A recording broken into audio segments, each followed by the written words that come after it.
Welcome to the Packaging Perspective, video and podcast series brought to you by Packhelp. Every episode, we welcome an exciting new brand to learn about what makes them buzz, the trends taking off in their industries, and the fascinating role packaging plays in it all. Hello, everyone, and welcome to the next episode of the Packaging Perspective. Today, we'll be chatting about the beauty and personal care industry, which is huge in Europe. According to the latest data from Euromonitor, in 2020, the European beauty and personal care market was valued at over 80 billion euros. In fact, it's one of the few industries that has seen consistent year-over-year growth, driven by factors such as increasing consumer awareness, product innovation, and then demand for sustainable and natural beauty products. But let's shift from numbers to the beauty brands that consumers love. With me today is Therese Nyberg, founder and CEO of Xlash Espana. Her brand has won 2 Victoria Beauty Consumer Award in Spain for their hydrogel eye patches and eyelash serum. And I think it's not an overstatement to say that this brand is loved by thousands as they constantly bring exciting new products to the market. Hi, Therese. Hello. How are you today? I'm good. Thank you for having me. Of course, it's our pleasure. Let's start by giving you a chance to tell us a little bit about your brand and simply tell us the story behind the creation of Xlash Espana. It started in 2012. I was out of a job because of the financial crisis there was in Spain. And I was trying different things, trying to be an entrepreneur. I had a small online shop with a different kind of products for children. And I wanted to expand. I live in Spain, but I'm originally from Sweden. So I found this small Swedish beauty brand online called Xlash that had a product that I never heard about before, which was an eyelash growth serum. And it sounded like too good to be true. So I ordered a little tube and tried it. And it was a success. My eyelashes actually grew. I emailed them and found out who the founders was. And I told them, hey, I'm a Swedish girl living in Spain and I would really like to take your brand to Spain. And they said yes. They gave me an exclusivity contract for their brand in Spain. And for the last 11 years, it's been growing. You mentioned one of your key products, yes, the one that your brand is the most popular with, but you expanded since then. So can you tell us a little bit about those most popular products and what sets them apart on the market? From the beginning, when we started, there were a few eyelash growth serums on the market, but they were very exclusive, only sold in like beauty shops or like exclusive salons, beauty salons. And so we were the first on the market that opened up an online shop and made it like accessible at an accessible price for everyone, and marketing in that time it was beauty bloggers and things like that. So that at that time set us apart. And now when the market has exploded, there are thousands of brands. I think what sets our product apart is that it's been on the market for so long. We have thousands and thousands of clients that can validate that the product works well, and we've been doing this for long, which gives like a stability and safety to the customer. And what are some of the other products that are now, exciting for the customers? Because, you've been on the market for a few years, but you have also been a Packhelp customer for over 2 years. Yes. So I heard and seen your brand earlier, and I visited your website a couple of times. And I feel like whenever I check your website, there are always new products to be had. So Can you tell us about some of the new add-ons? So what is really huge now and new in the market are the eye patches. We have launched 3 different type of eye patches that are working really well. But also the next step is color cosmetics. So we haven't touched that yet. We have an eyebrow pencil, but now there's going to be different color mascaras, different color eyebrow gels, and that's the next step. The eye patches are on the market, and the color cosmetic is going to be the next step. Wow, that's very exciting. Yes. Fingers crossed. Yes. I'm really looking forward to it. And my understanding is, and also you already mentioned it, that your predominant sales channel is e-commerce. Yes. Correct? With some retail add-on, but mainly e-commerce, right? Mm-hmm. We have a lot of brands who watch us and are Packhelp's customer who also predominantly function in the online space. So from that perspective, if you could tell a little bit about the challenges you encountered while growing your brand online. I divide like our time in like before and after the pandemic. I think many brands do that. Before the pandemic, the challenge was keeping up with the growth, keeping the products in stock, having all the materials on hand when sales from one night to another just blew up because some influencer published it, and be able to have stock and keep up, and also have a staff enough to keep up with all the sales. After pandemic, the beauty market exploded. Yes. So now the big challenge is competition. There are so many brands. There are so many people doing the same thing. You need to set yourself apart somehow in the market that is so big. And that's the biggest challenge. But I think you need to stay true to yourself, to your brand, and know what you're doing, and not look too much on the other ones, even if it's difficult. Just digging a little bit deeper into what you said, that the market is very saturated and it's difficult to actually stand out. So what are you doing to keep up with all the competitors and to at the same time stay true to your brand, which is also very important, as you mentioned?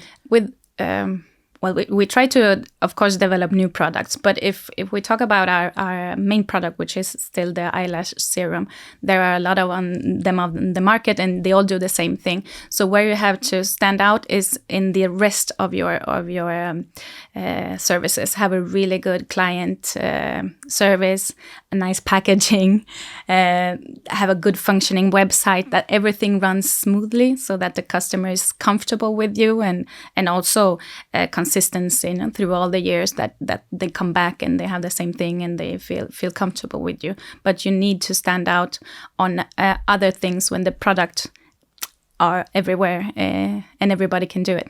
Yeah, so there are no shortcuts. No, have to work really hard. Yeah, I mean, that's an overarching theme of all the guests that we have here, that it really takes time and effort to establish a brand in any industry, I guess. Of course. We also have a lot of people who are just starting their businesses. So what kind of advice you could give to all the beginners in the cosmetic and personal care field? I think, first of all, it's really important to have a genuine love and interest for what you do. Because if you don't love it, it's going to get boring really fast and hard. Even if it's difficult, try to be original. There's a lot of copying going on and a lot of doing the same. I know it's difficult because it feels like everything has been invented. But if you find like a small niche or something that you do different and hold on to that, I think you can succeed even in this kind of market. I think that's a very good advice. I also wanted to touch upon one more thing, because I know you're very passionate about female entrepreneurship. What it is that you're doing as a brand to support both female leadership and or female entrepreneurship and equality in workplace. When I started this and I built a company, I wanted to create a workplace where I would feel comfortable and where I would love to come and work. And that's what we're trying to create. And we're trying to make a place where it's possible to have a family, but also in a career, especially as for men also, of course, but especially for women. The measures we have set in place are office hours that are adapted to the school hours, so that you work when your children are in school. We have flexible hours. We have the possibility to work from home. If your child is sick, you can stay home with them, work from home. And then we also do a lot of activities where we include the children. And now we're upcoming having a Halloween party at the office for all the children. And the biggest thing we have is a summer school. Because in Spain, when school stops, it stops almost for 2.5 months. And there's nothing. We have a teacher that works with us, and so you come in summer, you leave your children in the warehouse. We've decorated like a childcare center, and then you go upstairs and you work, and then when you leave, you pick up your children. And it makes it really easy to go through the summer. That really puts a smile on my face, because I think, again, it's about the brand consistency and being genuine about some of the things that you care about, and Yes. you want the brand that you're responsible for, you run, to care about too. And I think, especially for your audience, those are like those are the issues that are very resonating with me as a woman. So congratulations on taking care on that. We already mentioned that e-commerce is your most important sales channel, and I'm sure packaging plays a significant role in your business, because first of all, you need to deliver your products to your customers, and this is where packaging comes in place. Like, it needs to secure your products and make sure they actually reach your customers.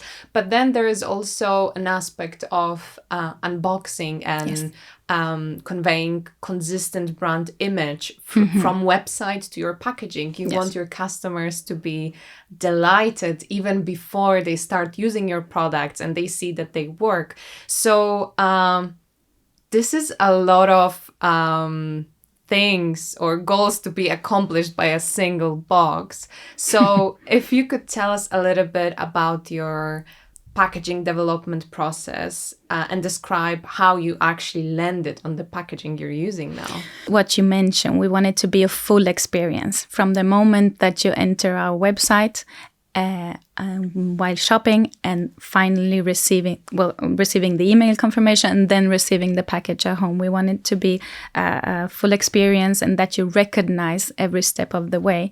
And the packaging for us is very important in this step. Since the main company is Swedish, we have some guidelines of what colors we can use for the website. So what we have been trying to do is emulate that in the box, so that when you open the box, it feels like you're opening the website again with the same colors and the same feeling. We also do this thing called fragrance marketing, that we use a perfume that has been developed for our brand, that we spray it in the box, so that when you open it, you have this same smell every time you order from us, which creates kind of a familiarity. We take in this from big brands like Zara. I don't know if you go into a store anywhere in the world, it always smells the same. So this is what we've been trying to emulate and then make the customer recognize us, not just by the website, the colors, the product, but also the sense of smelling. That's a very valid point you brought up, because you mentioned some big brands that are doing fragrance marketing, and I think it's worth to look up to those brands sometimes and think what kind of tactics you can use for your own products. Not copy everything, but think what kind of tactics might work for you. And I think that's a very cool inspiration. I know you brought your packaging today to the studio, so can we see it? Of course. Yay! My favorite part. Here they are. Oh my God. Okay, let's start from the top one. Yes. We have here a little tradition of doing unboxing live. So I'm gonna comment on what I'm seeing or what I'm experiencing, but feel free to jump in and tell me more, because obviously that's your packaging. You know it in and out. So that's the first box. It's a craft mailer box. It looks very simple, minimalistic. I'm gonna rip off this part here to open it. It's colorful inside. Oh my God. This is the experience you were telling us earlier, that you open the box and you feel like you're back on your website. Yes. First of all, we wanted a box that was discreet on the outside, so that you could receive the package without anyone knowing what you have ordered. Then when you open it, it's when you get the feeling of, oh, this is the company that I ordered from. Yeah, the color really pops. It's a beautiful combination of simple craft material and then print inside. So I'm loving it. And the colors are so vivid and live. That's a very nice printing. So good job, Packhelp.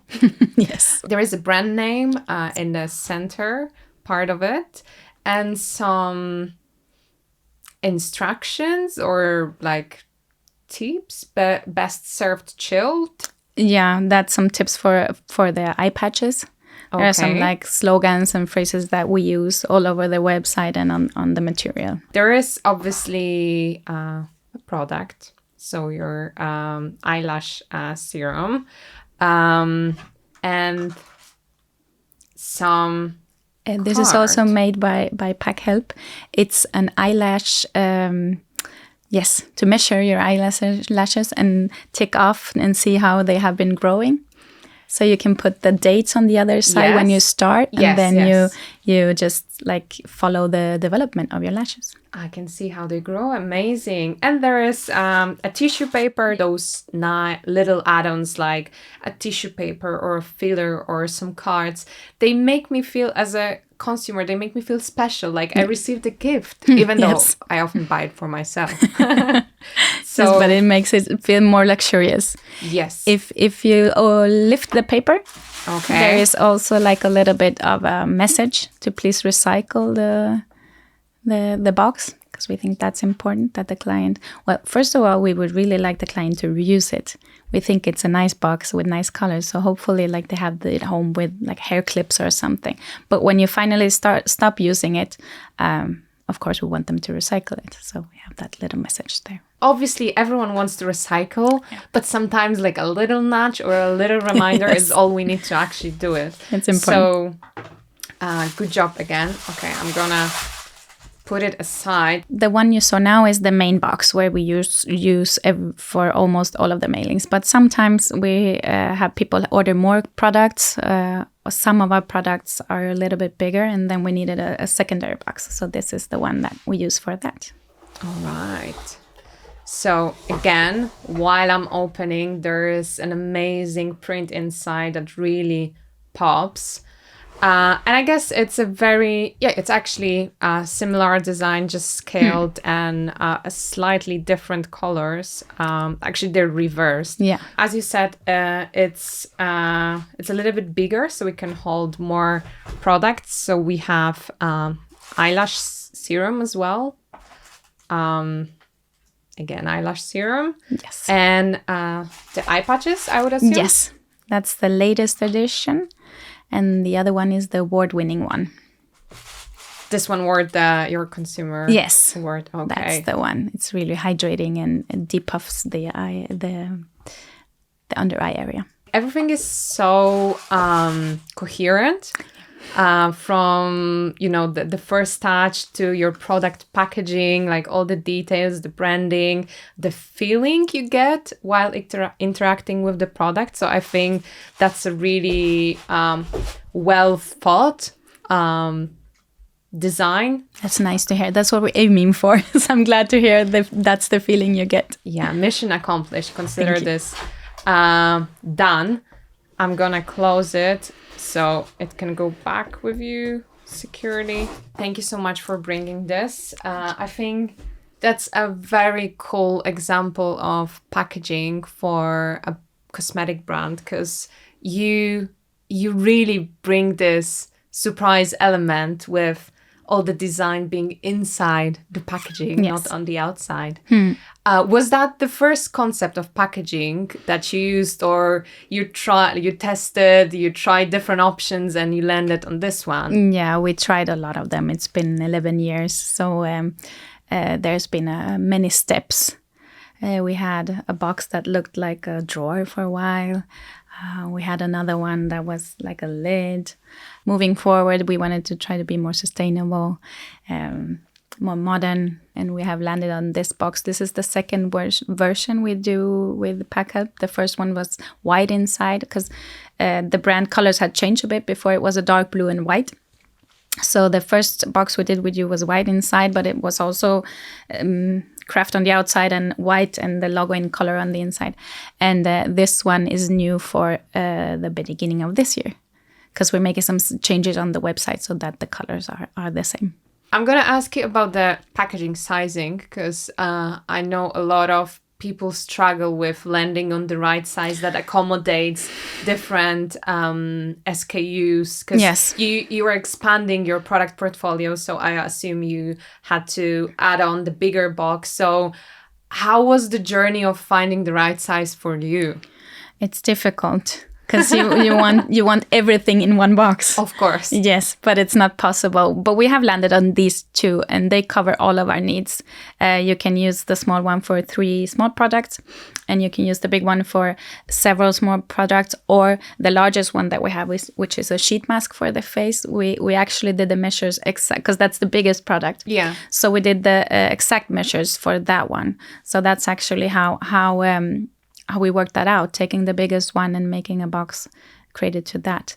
We launched Xlash Mini, which is a mini serum, which is just 1 milliliter. And we're in discussion of making a really small box that could be mailed as an envelope. But that's something that's just in the talks for now. Okay, really excited to see how you will solve this. Is there anything you would like to add? We haven't had any problems with the delivery. Someone complaining about the product have been smashed or hurt in any way. This box has actually stand the test of time for now, the 2.5 years. Yes. Good job. Yes. To both Packhelp and Xlash, we can do a high five. We can. Yes. Now let's move to trends in the beauty industry, because you mentioned it already. It's a very saturated market. There are a lot of competitors. So it feels like this industry is constantly evolving, and you really need to stay ahead of the curve, or at least know what's going on. So I want to hear from your perspective and from your experience, what are some of the current trends in the industry that, we should be aware of? New trend, I wouldn't say, but very present is the influencer brand trend. It's very big in Spain, and I think in Poland too, and all over the world. Yes. Also, more conscious consumers. We are very well informed nowadays with all the social media and things. People know about ingredients. They expect products to really work. So that's something as a brand you have to take in care. And that's the 2 things that comes on top of my mind right now. Let's expand on that a little bit. Like, how do you see it impacts the beauty brands, and how maybe you as a brand, you're leveraging on that trend? If you start a brand as a nobody, you have a lot of challenges, because you need to find your clients or your public.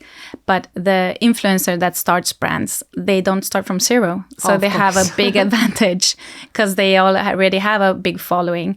And it's been interesting to follow and see. Some of them have been doing really great and been developing really good products and have created a brands that are solid, and others have tried to live on their name and not do that good with the actual product. But that's like everything.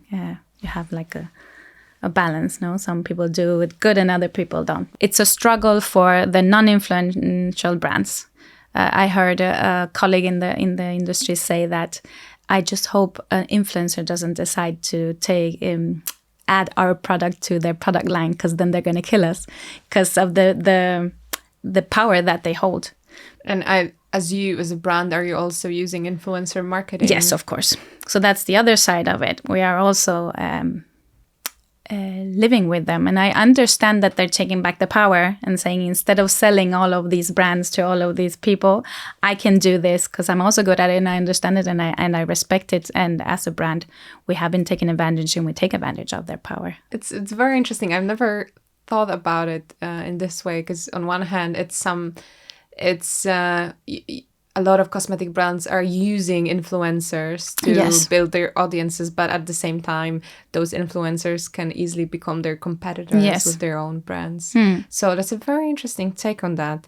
Going back to second trend, which is consumers being more and more aware of a lot of things. I'm actually, again, now just thinking about it, I think we are very well educated in, like, we understand the ingredients, we know things about certificates, we know when the brands are greenwashing us.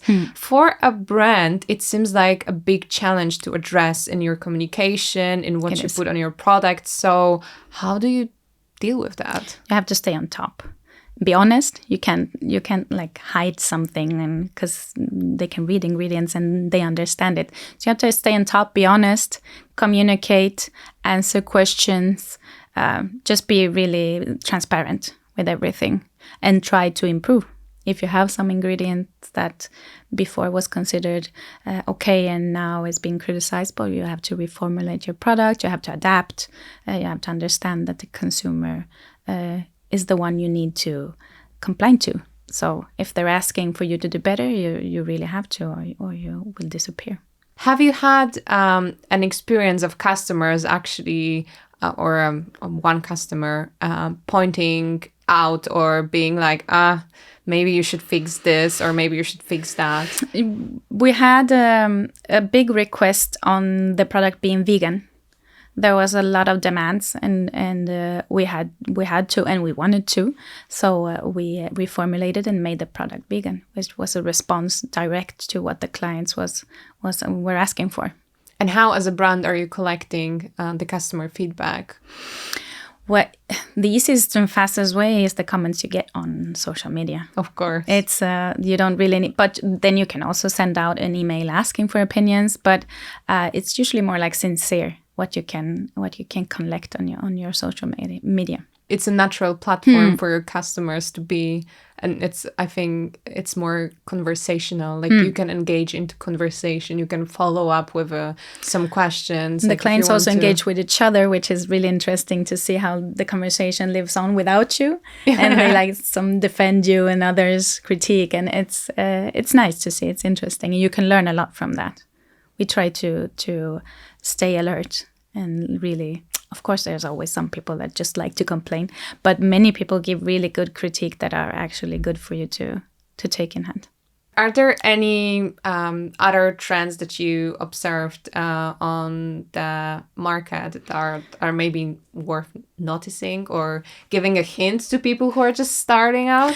As a consumer, I've been noticing that cream products are feels like the big thing. Everything is in cream sticks now, from blush to highlighters to eyeshadows.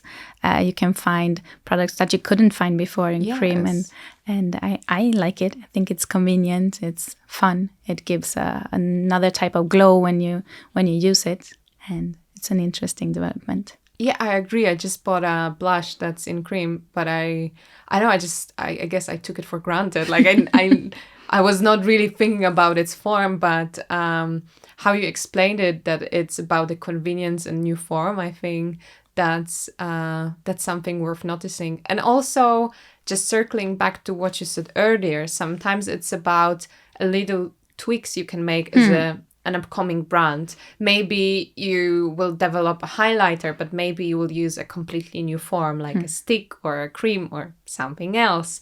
So a product people are familiar with, but in a new shape or form. Also, skincare infused products is also coming really big. Like you have foundations, but they are actually serums, foundation, or lipsticks, but they are hydrating. Well, that's been on the market for a long time. But you can see yes. Skincare infused makeup products becoming bigger, and also very interesting. I saw a video that a brand made makeup that you can sleep in, because it's really skincare, and it sounds really, really weird, but that's what their claim was, and maybe that's the direction we're all going. That it's makeup, but it's good for your skin, because. What I learned, at least, that you need to wash your face at night because the makeup is not good for your pores or your skin. Yes. But this brand claims that their makeup do good. So it's going to be interesting to follow that development. Again, I think that's a very important trend, giving you, again, just a different approach to products that we all know. So pay attention. People who want to start their own cosmetics or personal care brands. As much as I would love to chat all day about cosmetics with you, Therese, I feel like we should slowly wrap up, and we have here tradition of doing rapid fire questions as we finish the episode. Now, there are no rules. I usually ask my guests to finish in one word the sentences or questions I'm going to ask you. But again, there are no fixed rules. Okay. So if you feel like not obeying the one word rule, you can use a couple of words. Are you ready? Yes. Okay. What was the most important success factor in building Xlash Espana? Consistency. What's the most exciting trend in the beauty industry? All the new brands. And second most exciting trend? For me, it's global availability. Maybe I can develop a little bit, but if tomorrow I see a product in Australia that I find interesting, I can actually get it. Like 10 years ago, it was impossible. You had to travel to the other continent. But now brands that launch worldwide shipping. And I think that's really fun and interesting. Yeah, Korean cosmetics come to mind, or like Korean skincare is something that really blows my mind how it, or like in generally Asian cosmetics, like you see shelves of it now in markets. It was not a thing some years ago. No. But going back to rapid fire questions, what are you most proud of as a brand? The longevity that we've been doing it for 11 years and hopefully 11 or 22 or 33 more years. Fingers crossed. Yes. What kind of packaging do you use to package and deliver your cosmetic products? Sustainable and nice to look at. Okay, now finish the sentence. Something I'd like to see the beauty industry stop doing is... Not launch products, make them go viral and have them out of stock. Okay. That was a long one. I really had to think about it, but it's a good one as well. Yeah, they hype up products. It happens. Yeah. As a consumer, it happens to me a lot. They hype up product, they go viral, and then you can't find it anywhere for months. And you really want to try it because you've seen the trend, and there's no one to find. I understand that it's a stock problem, but it gets frustrating as a consumer. Yeah, don't frustrate our customers. I learned to trust my instinct when... I follow what I like as a customer and do that instead of trying to follow trends or what other people do. What would I like to receive when I buy a thing and why I couldn't consume it? How would I like the company to treat me? And I try to do that. Yeah, and I think that really shows in how you manage your brand. And it shows through your packaging, through your website. I feel like now after meeting you in person, I feel like by meeting you, I understand why the brand is the way it is. And I think that's a good advice because sometimes we feel like we're forced to follow some buzzwords, but really we should just stay true to what we like and sometimes follow our own instincts. Yeah, that usually works, hopefully. Yeah, it does. Amazing. Thank you so much for being our guest today and sharing all your insights about the industry, sharing about your journey with packaging. I really appreciate it and I learned a lot and I hope our viewers and listeners learned a lot as well. Thank you so much for having me. It was a lot of fun. Of course. Until the next one. And if you enjoyed today's episode, don't forget to share it with your network, with your friends, with family. Share it everywhere. And if you're hungry for more, you can always go back to the past episodes. Until the next one. Bye. And that's it for today's episode. If you enjoyed it, head over to packhelp.com to keep on exploring the exciting world of packaging.